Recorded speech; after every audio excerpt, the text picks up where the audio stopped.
Broadcasting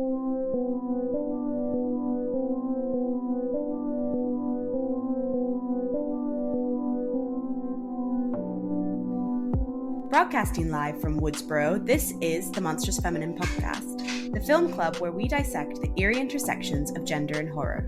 My name is Louisa, and I'm joined by my ghost faces, Mila, Tyia, and Zeba. And our theme for the next couple months is horror parody. We will be covering the 1996 classic Scream, directed by Wes Craven, the 2015 comedy slasher The Final Girls, directed by Todd Strauss-Scholson, and the 2022 horror comedy The Blackening, directed by Tim Story. Before we get into the first film, go ahead and follow us on Spotify, YouTube, or the Apple Podcast app. You can find all of our links on our Instagram at The Monstrous Feminine Podcast. In this film, high schooler Sydney Prescott struggles to cope with the looming anniversary of the violent rape and murder of her mother Maureen 1 year prior. Her grief affects her ability to be intimate with her boyfriend Billy. At the same time, Sydney starts receiving taunting calls about the horrific event, and a series of new violent murders plague the town's inhabitants. An ambitious journalist, Gail Weathers, continuously harasses Sydney about her mother's death scandal, arguing that the convicted killer, Cotton Weary, is actually innocent and was just having an extramarital affair with Maureen. As the film progresses, Gail and Sydney become further entangled in the new wave of murders.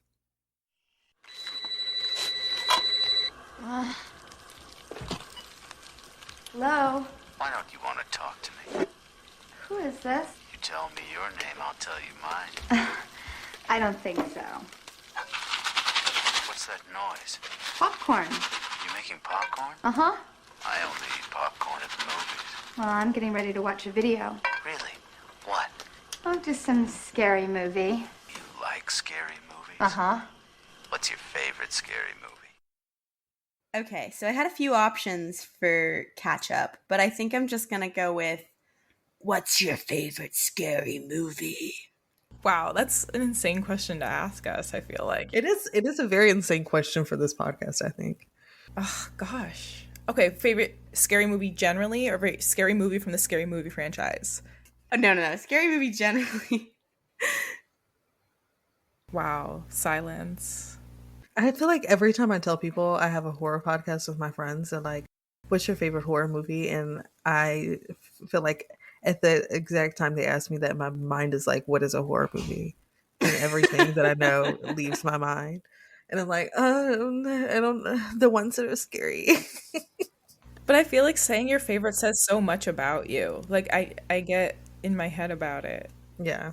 I feel like it changes a lot. Usually I'll say Suspiria because like that's the one that sticks out to me. But at the moment, I'm not sure that I would agree with that. I think currently I'm going to go with a newer pick and say Raw because I don't know. That one is very fun. And I just recommended it to someone a couple weeks ago. And I was like, it really sticks with me. It's something I remember a lot. Fantastic. So I'll say Raw for now. I don't think I have a favorite horror movie. It's a mood-based thing. Kind of like Tyia said, it changes. Films we've done, I think I liked We're All Going to the World's Fair, Annihilation, Nope. Things that are normally not so rigidly within horror tend to be my favorites. I do love Scream, though. Difficult. I often say Suspiria as well, Tyia. If somebody like asks me to recommend a scary movie, like, oh, I want to watch a scary movie tonight, that's the one I usually recommend. I feel like I'm going to choose yours for you, and it's Ginger Snaps. Strong pick. I thought it was the Gremlins. Oh, Gremlins is so good too. Y'all know me better than I know myself.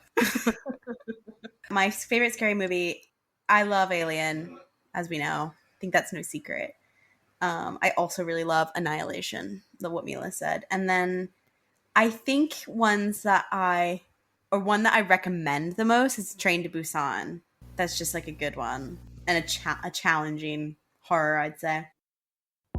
This past Halloween, we did an event called Queer Horror and Monstrous Erotica at the queer indie bookshop, The Common Press, here in London. Our Witch of the Weeks this week are the amazing Common Press team, Gabby and Aisha, writer and cultural worker Liberty Martin, writer, publisher, bookseller, organizer and film curator Somaya, writer Cara, Write and perform Lux Pyrie, cultural producer, DJ, and yoga teacher Anjali Prashar Savoy. We had so much fun celebrating with you guys on Halloween. We felt a noticeable absence of our wonderful Tyia and Zeba, but they were there in spirit. They were haunting the site of Common Press. Their presence was felt. Louisa and I dressed up as vampires, which was really fun. It was monstrous and heartwarming, as all things we like to do are. So thank you again to everyone.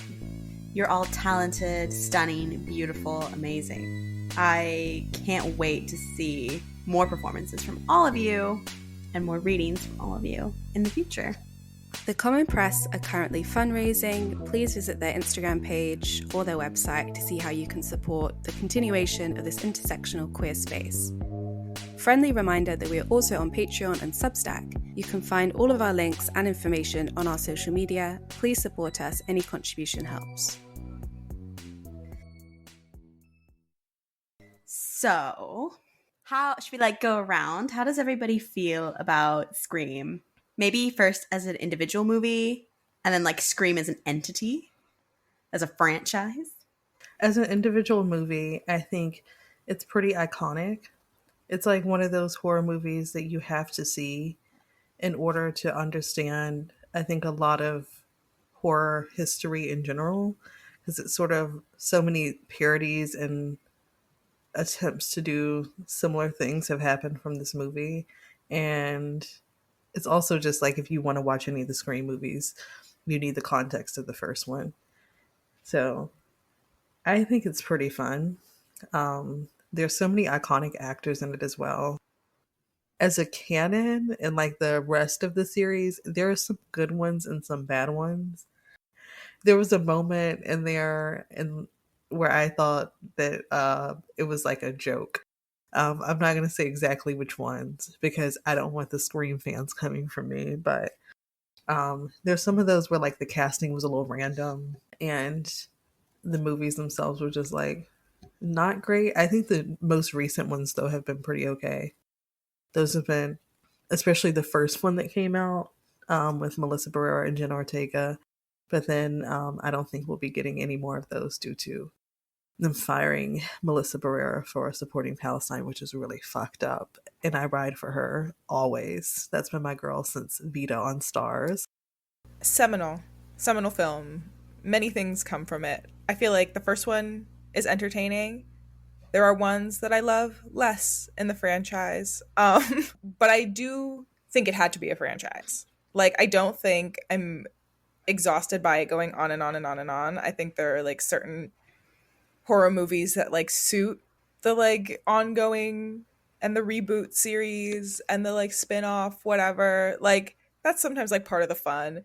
And I kind of like seeing how far the plot can stretch, but I don't know. I'm feeling I've seen enough, and I don't necessarily know if I'll return to the new one that is coming out. But the original is a classic, and I think of the horror parody franchises we could have chose, we literally had to do it, and that kind of speaks for itself. I have a similar trajectory where I love number one the most, and with pretty much every single franchise horror movie, they're not really my jam. I agree with you, Zeba, that this one kind of suited a franchise format because it was supposed to be commenting on that. Up until about 3 or 4, to be honest, I did not like the new ones. No shade to any actors or anything in it. I just don't think it's of the same standard as the rest. I think it just becomes what it's trying to mock.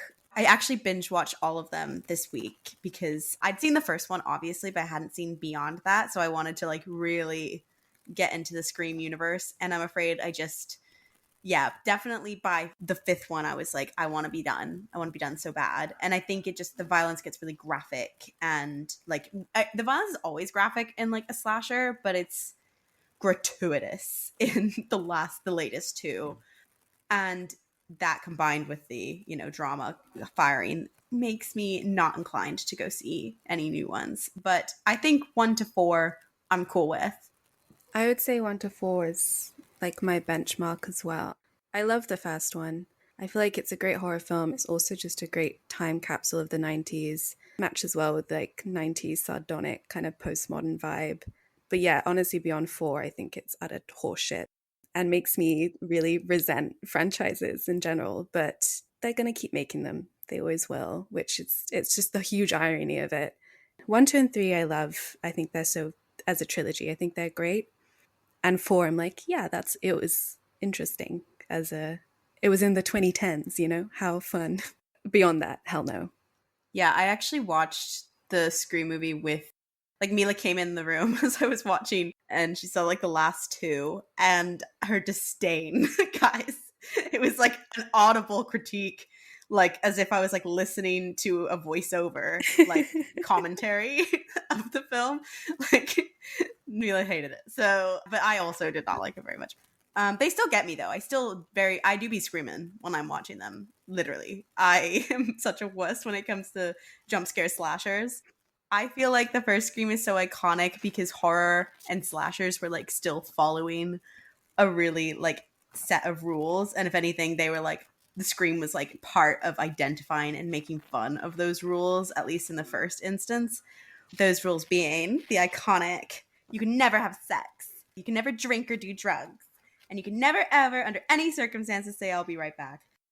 I don't know. I feel like as the time went on, obviously, in part due to Scream, and like other critics pointing out how formulaic horror is, particularly slashers, I think like it doesn't hit as much as a parody because we don't have a set of like expectations or rules as much as we did back then. Obviously, there's still certain things you'd expect, especially in like a franchise that already is built on a certain subset of rules, but I do feel like it gets less and less poignant as horror movies have become more, you know, I think academic. In fact, the latest Scream movie even comments on how she prefers the Babadook, although Mila and I pointed out she mispronounces the Babadook. She says Babadook, and it's meant to be like an iconic line, and we were like, did no one catch that? But anyway, she comments on like how she prefers like these intelligent horror movies over Scream. I'm not sure to what like end that commentary is made, but I do think that we do have more like I think groundbreaking or different horror movies like that have gotten more like fame, Like trope breaking. They don't follow the formula. Exactly. Not that there's any superior way to be. I love the first Scream, but like, yeah, I think it complicates parody if there's not as many rules to follow or like make fun of. What's so flat about more recent parodies or satires is like, I think everyone is really at the end of their rope with like the ability for films and media in general to make political statements that are like they're just like wrapped up so much in the systems and the structures that they're critiquing. I think people are feeling kind of like pretty numb to it. There's kind of been like this, we've talked about it before, this like tendency for even horror films to have like quite monologue-y, on a platter declarations of critique or like political statements that I think it just falls really flat. I don't know.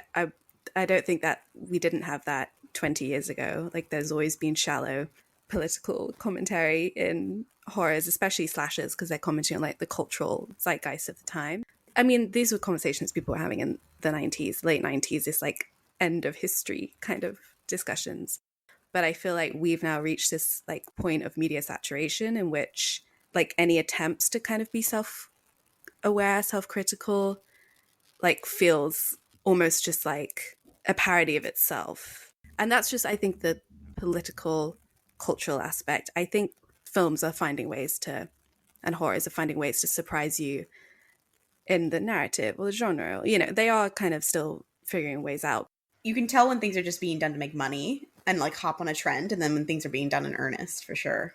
I was going to ask, do we feel like it would be funny to do more parodies of the like art house horror that's become popular? Like, I still think there's room for parody. Like, yes, there's that throwaway line about Babadook or whatever, but like, I feel like I could do a parody of like a grief horror at this point. Like the amount of like indie grief centered horrors there have been in like the past like 5 to 10 years, like they have kind of become a little formulaic, dare I say that. Like they are still good and I still enjoy them, and like yes, they are more sort of cutting than a slasher's attempt at shallow political commentary, but like at a certain point, because they keep getting funded and they actually, like, even though they do feel like you have to go to your local art house theater to see them, they are very popular. And I think like as long as something is popular, you can satirize it. And I would be interested in seeing if like somebody could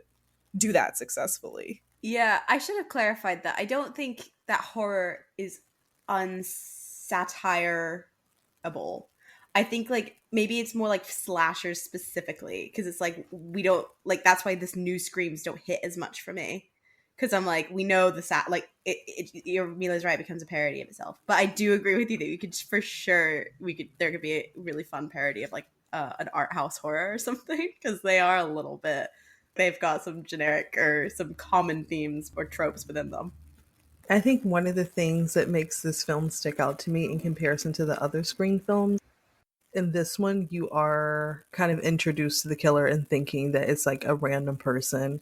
And slowly it starts being apparent that it's someone within the friend group. And then when you found out how close the person is to Sydney, that's what really brings in the impact. Because I think a lot of horror movies have like this random man as the killer. And this was one of the most popular ones of all time, I would say, where the killer is genuinely her partner, and then like the love interest being the killer or like the villain is sort of introduced into the canon, which is definitely something that is still very relevant to today, that like more often you will know the person who attacks you or does something to you than it being a complete stranger. But now like you're expecting it the entire time in the films, so you're sort of analyzing every single action that the people have and trying to figure out which person it is, being like, oh, they did this suspicious, and they have to throw like 1,000 red herrings to try to throw you off. And so like now it feels more like a Where's Waldo sort of game because it's not an original thing anymore. You know that it's going to be someone with that friend group. It's not going to be a random person. But when the first one came out, it was more like a novelty. And even in the first four, as you were saying, like it's a bit less of like a thing. But now like there's so much canon built within the films. There's so many patterns that like it doesn't feel like a novelty. I think it's really interesting you bring that up, because according to a really interesting article from Michelle Delgado for Smithsonian Magazine, Kevin Williamson wrote it, but it was inspired by like several different things. But one of the things that inspired it was in August of 1990, there was a serial killer called the Gainesville Ripper. And that trial was also kind of very much sensationalized. And there was even a book about the case published after the trial.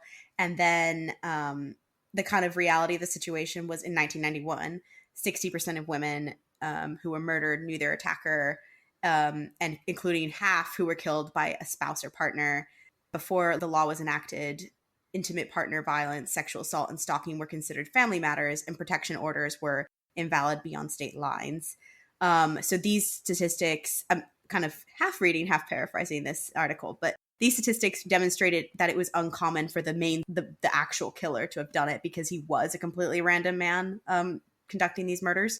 So Scream kind of drew inspiration from those crimes, but then actually revealed the killer to be a lot closer to home, as you've identified, Tyia, which is still like, I don't know the exact statistic in today's date of like how many women and girls are like killed by like their partners and husbands still, but I think it's still more likely to be the partner. So I think it's kind of an interesting amalgamation of like what they did with the portrayal of, I guess, domestic violence in that way.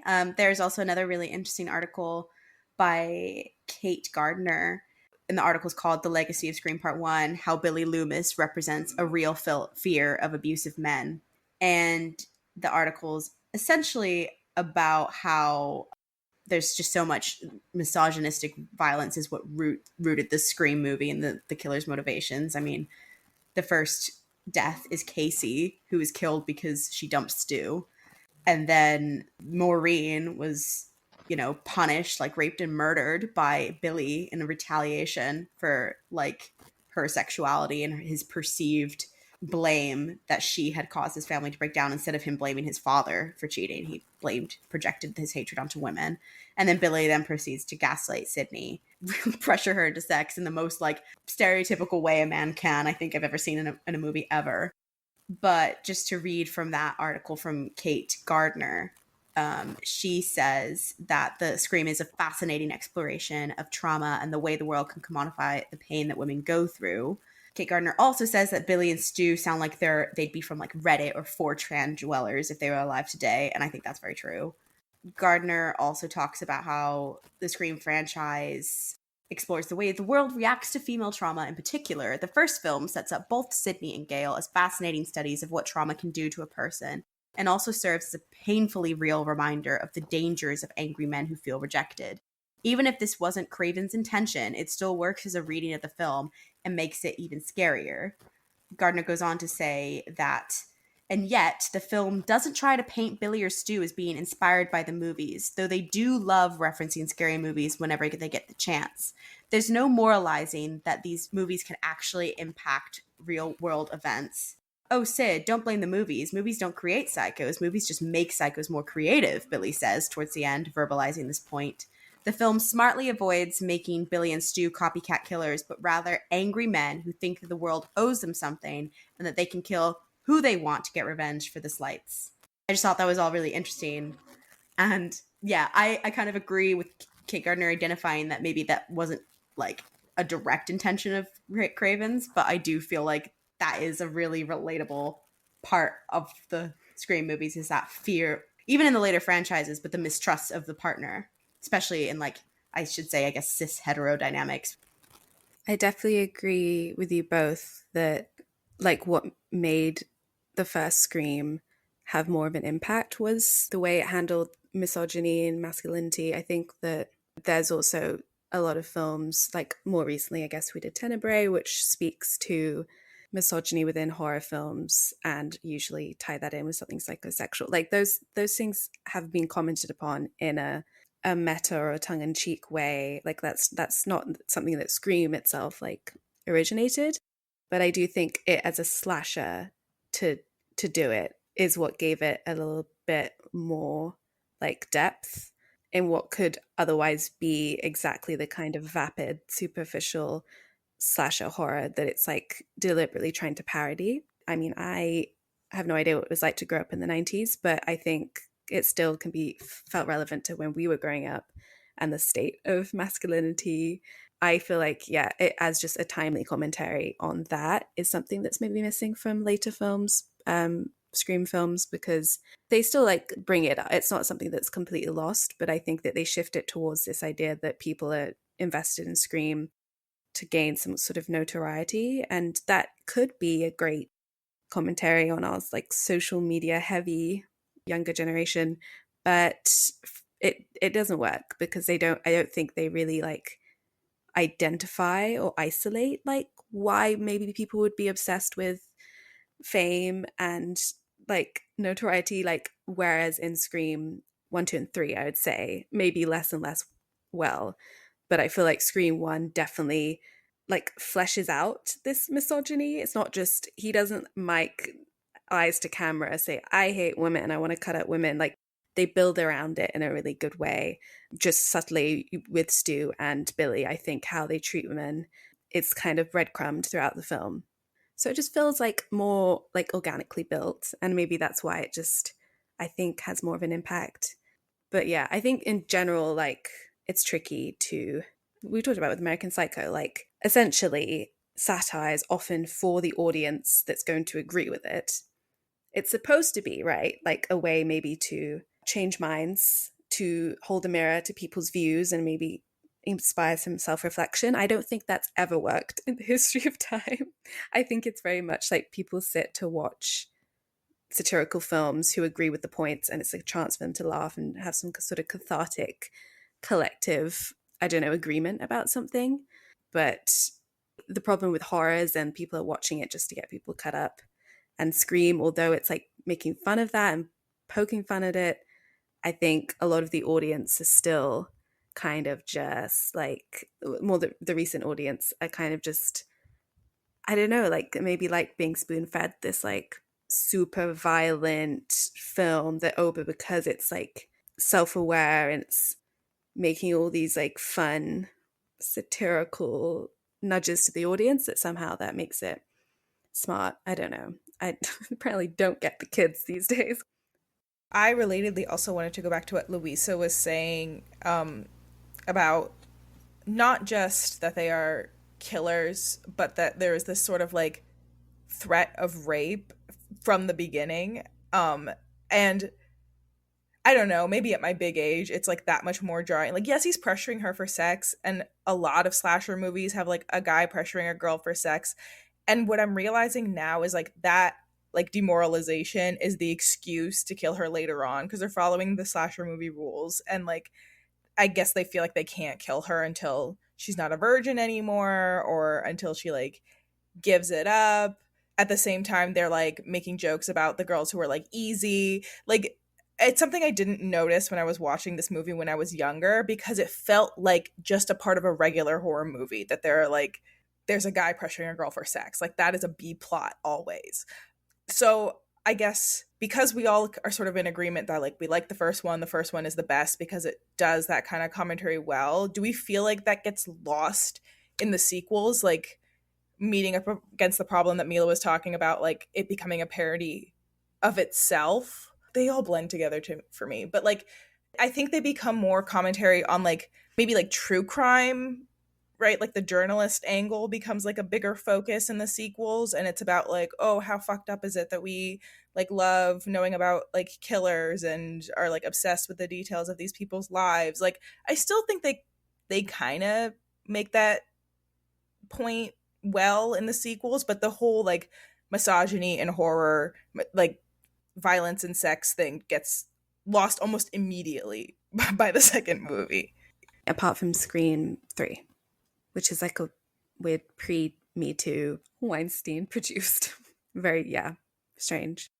The critic I cited before, the Kate Gardner one for the Mary Sue, kind of linked those points nicely in that the first one is still about commodity and like commodifying like trauma, and that as exemplified in Gale, who like, I think there's a line of like, if I'm right about this, I could save a man's life, being cotton weary because he's, I think, on death row or something for the murder. And then Gail says something like, but do you know what that would do for my book sales? So like, I do feel like it was definitely about fame, but it was kind of more localized or centered on Gail. Whereas definitely as the franchise goes on, it becomes everyone's motivation is like the fame, partly because of Gail getting famous off of it in the first instance from writing the book. But yeah, so I do think that is like the kind of founding commentary that the later ones endure, although I think it still gets a little bit weaker. Honestly, Zeba, you're onto something, because if they were like on it, they would do a true crime podcast type Scream movie, and that would be actually quite interesting. And even just like a regular Dateline, I don't know, they skipped out on a lot of different ways that people make money off of shit like this.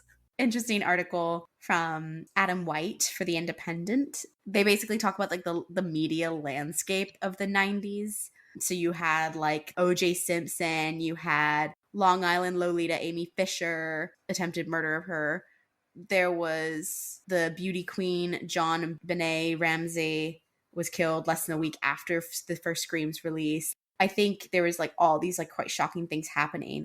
This journalist points out that the fact that Gail Weathers' character says she should be covering Sharon Stone's stalker in New York, like she's a tabloid journalist, but at the same time she's also covering like a murder case. This critic says that the same journalist is covering two very different beats should be a plot hole, but only if you didn't know America.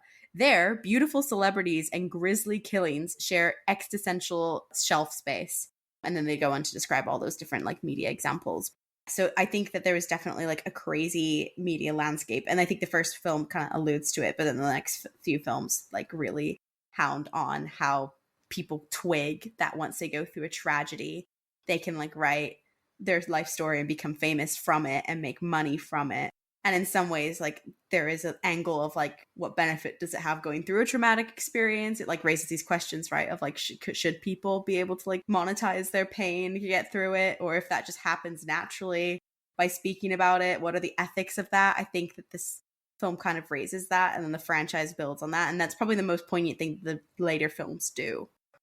Not to like return to that kind of like cliched assessment of the 90s as like the millennium kind of bringing this weird like endpoint to history. Like it's not that that's what I believe, but I do think the 90s felt like this peak of media saturation and commodification in film, and also like you had listed out these cultural touchstones. Like everything just felt like this weird blend of violence and celebrity, and not that those things didn't happen previously, but just because of the like new technologies coming in, like felt so vibrant and in your face, and like all of the cinema kind of reflected that. Like it was all very, I don't know, like Tarantino came on the scene and everything felt like everyone was trying to make violence look cool, and everyone was trying to comment on the times in this sort of sarcastic postmodern way now that we've like come in the 2000s. And like this, I guess, like in general horror films, but particularly like the latest Screams, like it's just almost as if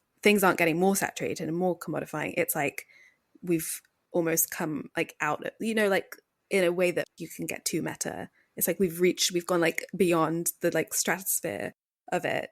And especially like if we're talking about violence in films, like they do touch on that in Scream. Like they're poking fun at like, do violent films, do horror movies like cause violence in real life? Billy and Stu are very much like learning at least their how-tos of serial killing is from horror films. So there's, you know, they're making that link. It's I think that's part of what makes it quite funny, but it's becoming more and more indistinguishable. Like all this media that we consume, I just don't think we can even talk about something singularly anymore. We can't be like film violence because everything feels so blended together, because it's like we're adjusting screen to screen so quickly. Do you know what I mean? Like we've got little screen, we've got big screen, we've got very big screen at the cinema.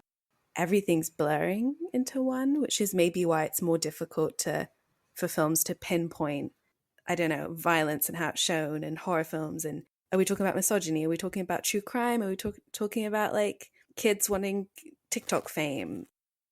I think one thing about this movie that sort of still sticks out to me in horror films and sort of in media in general is that Billy being casted as a conventionally attractive person. I don't know, beloved. I think you're unusually attracted to him. I don't think this is unpopular. I don't think That's this is an unpopular unsurprising. Tyia is among a tribe. I don't think this is an unpopular opinion. Now, when I watch the movie, am I salivating over the character? No, because he's a shitty person. This movie and a lot of horror films sort of fall into the trope of casting attractive men, and I think it sort of blends things. I've seen like people have started to like sexualize the Ghostface mask on social media. I don't know where that came from. I'm so serious. I don't know why you guys are looking shocked. That's definitely a thing. Prettiness equating to trustworthiness, and attractiveness making people feel less scared. Like true crime, the cases where people find the killer conventionally attractive, the amount of interest for those is so much higher than ones where the person is outwardly like ugly, quote unquote, or creepy. This was in an interview that Ashley Collins for The Hollywood Reporter has like put in a bunch of quotes from various people who were involved with the Scream movies. But Williams had said that he was basing the film around this quote, "Movies don't create psychos, movies make psychos more creative."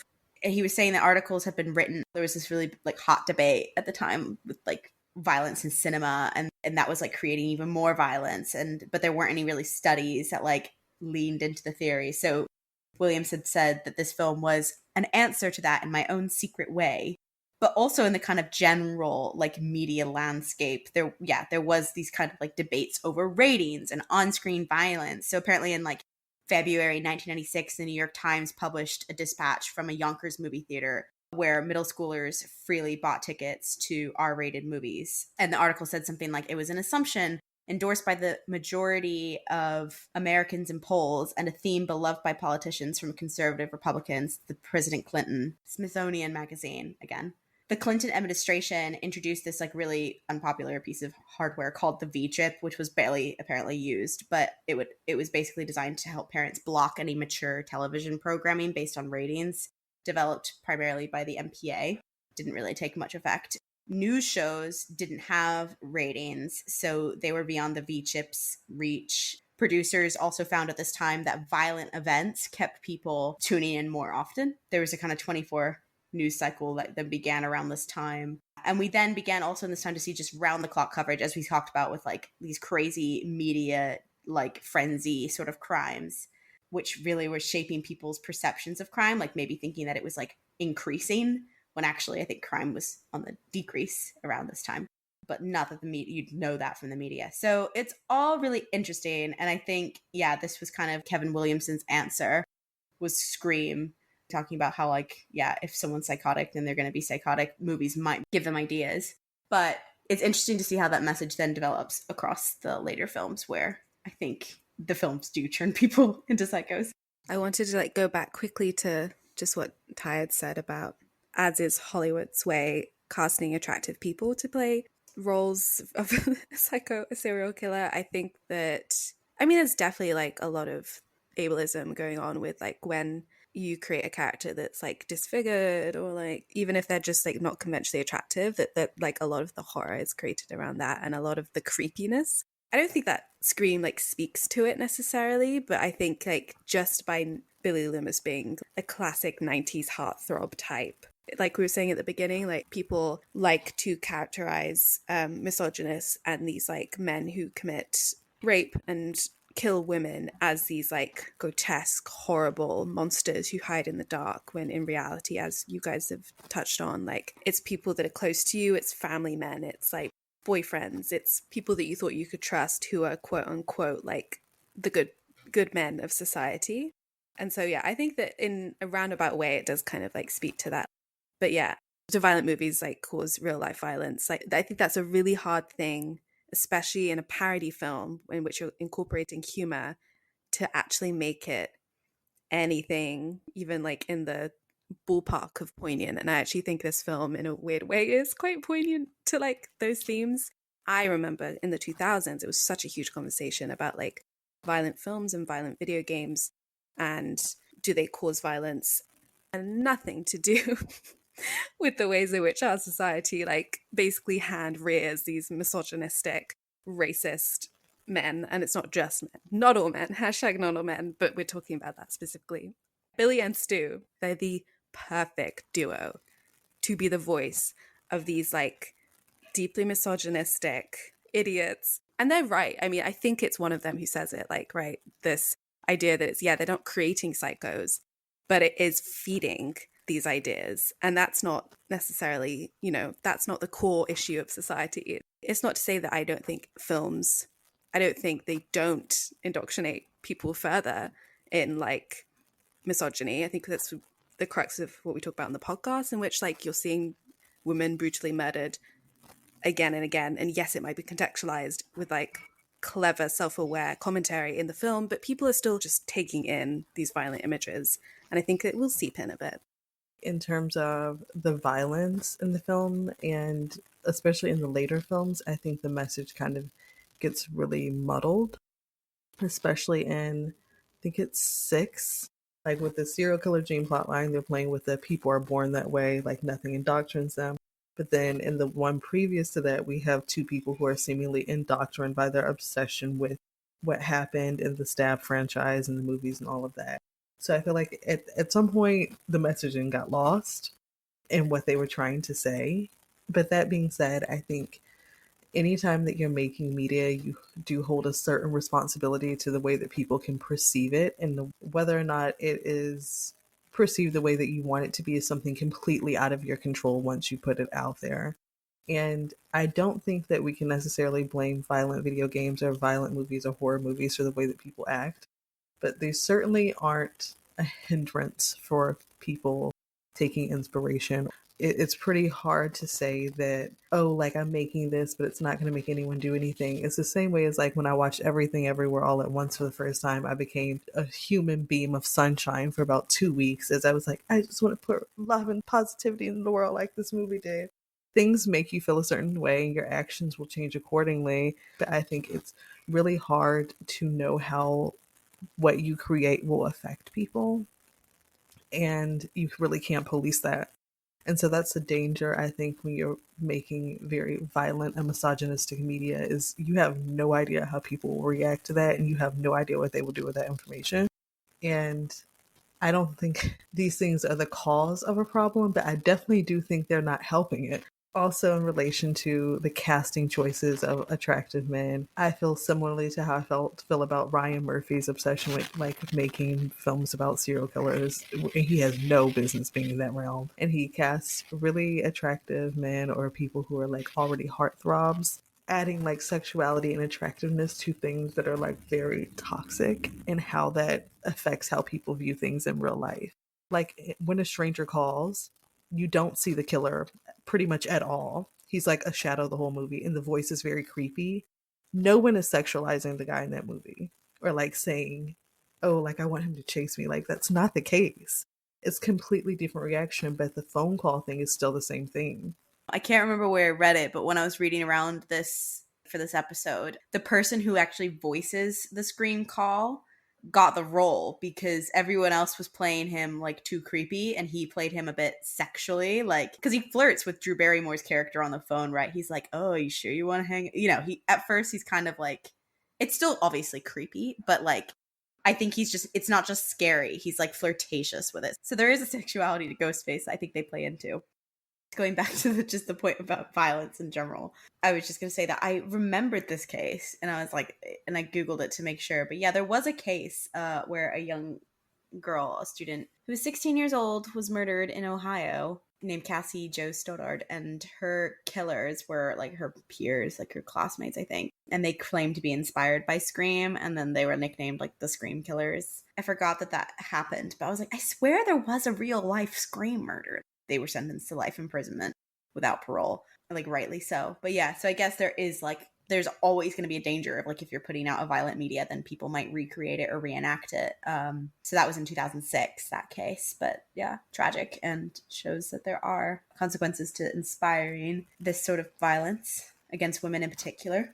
Eventually, somebody is going to try and recreate horror films, even though those horror films are themselves trying to critique that very weird, strange connection that people have to movies and that blurring of reality and fiction.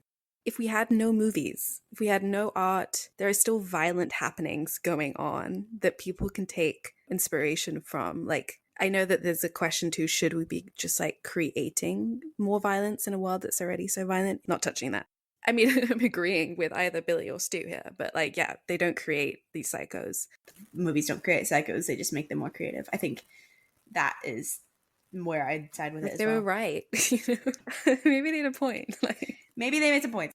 I want to, maybe it's like a last wrap up, just to get a little fruity. Let's get a little fruity as we do. And talk about the queer subtext in Scream. Hands up if we think Billy and Stu have a homoerotic. Oh, wow, okay. Sorry, I don't see it. I'm so sorry, girl. Yeah. I think they're like painfully straight. Male straightness is homoerotic. People need to get that into their noggins. Like one of my friends was saying this with her ex-boyfriend who she's now broken up with. And she was asking him like people he wants to admire, people he wants to impress, like all of these questions, and they were all men. Like straight men genuinely do perform for other straight men. Yeah, I think it's kind of in a similar way, although I think it's more apparent in Psycho, but it's almost like in Psycho, American Psycho, where it's like you hate women so much, and you hate that it like almost becomes like queer, I guess, of like what other, like you hate women so much that you're gay. What are you, gay? I agree with you though about the performing for each other thing, and I think that is, I'm not trying to say that they're necessarily queer characters, but I do feel like there is that kind of potential, like the way that they are performing for each other is homoerotic. As Chris Azzopardi says for Pride Source, there was like a real life queer killing duo who inspired, like I said, Scream was inspired by many things. Williamson took inspiration from many different places, but one of the inspirations was in May 1924. There was Leopold and Leob, who were like a queer male Bonnie and Clyde, and they killed this 14-year-old. I'm going to read here from the article, but Williamson said, drawing parallels between Leopold and Leo's case and Billy and Stu, and one of the reasons that they could get the other to follow is because I think the other was secretly in love with him, and it was a sort of fascinating case on double murders. Williamson himself kind of drew like that parallel. Apparently, like Campbell in interviews at the time also kind of noticed that, like, cited them as being kind of confused, and was Stu, like, there's a question of was Stu in love with Billy or something, and that's why he did it. People have noted the over the top personality of him. Almost again, I agree that like straight jockey men just do this with like each other, but they do these like really like queer things. But like at one point he's like playing with Randy's earlobe in the video store. So Stu has this tactile way of like being.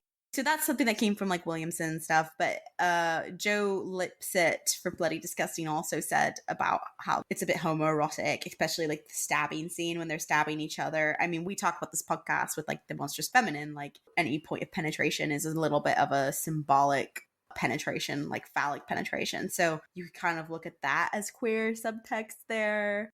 Again, Joe Lipsett in Bloody Disgusting goes on to talk about how Stu doesn't really have much of a motivation, so maybe the fact that he's in love with his best friend could be motivation. I would counter that with like the fact that he's just a misogynist could also be motivation.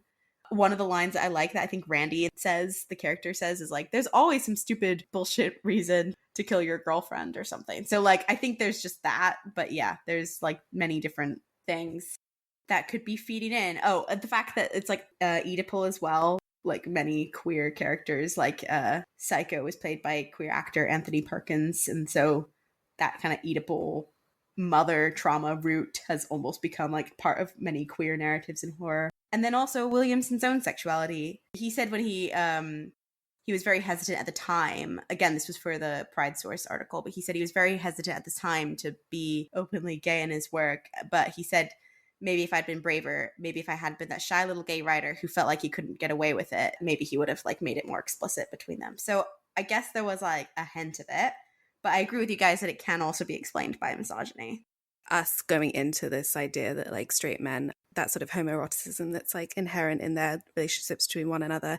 I wanted to credit the philosopher Marilyn Fry, and I found the quote because it's an amazing quote. Her writings on it are just like very cutting, and I think very much even in this Scream silly parody horror, you know, I think that still is so, and again goes back to what we were talking about, like the misogyny as it's crafted into the film, like is what makes it particularly impactful. So Marilyn Fry, she describes this like male heterosexual culture. She says, to say that straight men are heterosexuals only to say that they engage in sex, fucking exclusively with the other sex, i.e. women. Almost all of that which pertains to love, most straight men reserve exclusively for other men.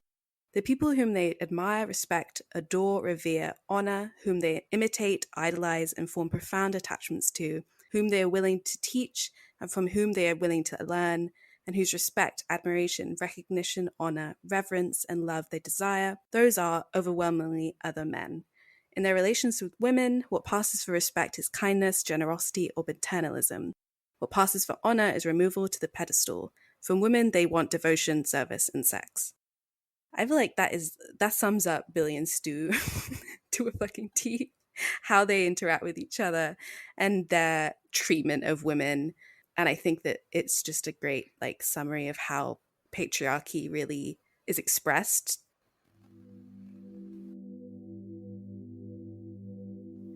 Thank you for listening to the Monstrous Feminine podcast, produced and hosted by Zeba Aurora, Tyia Burnett, Mila F., and Louisa Johnson. Big thanks also go to Sebastian Pizarro for our wonderful theme music. Be sure to follow us on Instagram, SoundCloud, and Spotify at The Monstrous Feminine Podcast, and on Twitter at The MonFemPod. Subscribe to our YouTube channel and Substack, rate and review us on Apple Podcasts and Spotify, and follow us on TikTok at The Monstrous Feminine Pod for podcast clips and more fun. All information can be found on our website, www.themonstrousfemininepodcast.com. We hope you enjoyed this episode. Brooms up, witches out.